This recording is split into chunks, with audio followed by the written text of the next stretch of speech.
ये कहानी 1984 कर्नाटक के एक छोटे से शहर की है। शहर में कई दिनों से काफी हलचल मची हुई थी। रोज रात में शहर का कोई ना कोई मर्द घर से गायब हो रहा था। ये खबर सुनकर वेंकट नाम का एक रिपोर्टर उस शहर में पहुंचा। शाम के कुछ 6 ही बजे होंगे, पर शहर के लोग जल्दी जल्दी अपनी दुकानें बंद करके घर लौट रहे थे।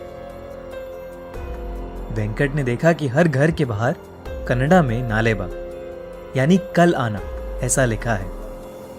उसने वहां एक पुजारी को रोक के पूछा कि शहर में ये सब क्या हो रहा है। उस पुजारी ने उसे बताया कि शहर में एक लाल साड़ी वाली चुड़ैल घूम रही है।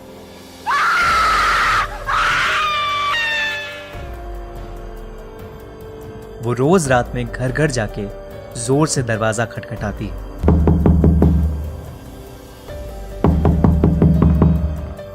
और घर के अंदर जो भी मर्द है उसका नाम पुकारती है।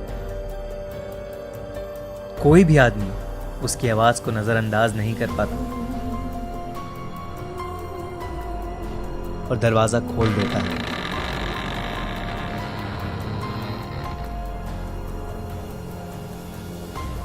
कहते हैं वो चुड़ैल उसे अपने वश में करके कहीं दूर ले जाती है और मार देती है।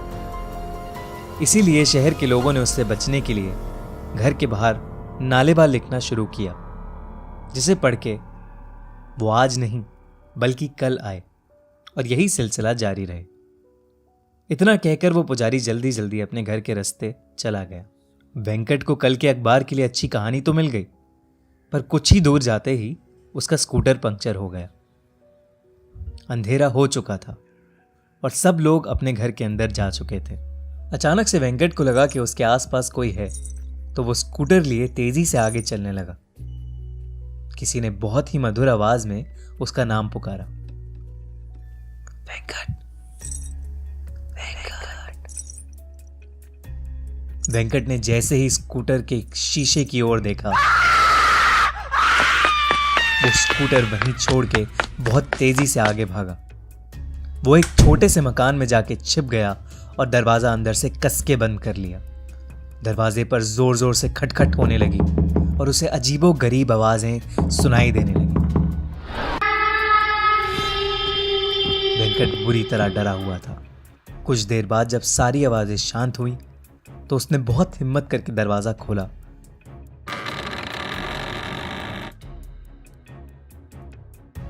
तो वहां कोई नहीं था, पर फिर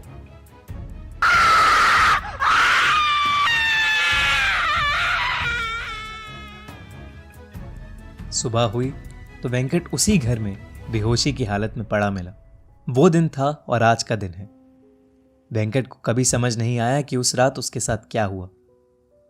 शहर के लोगों ने कहा कि वो उस शहर का नहीं है, शायद इसीलिए बच गया। कुछ महीनों बाद उस चुड़ैल का कोई किस्सा सुनने में नहीं आया।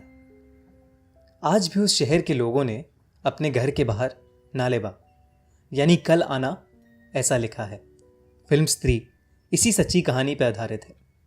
सब्सक्राइब करिए और सुनिए हर मंडे एक ऐसी ही सच्ची हॉरर स्टोरी।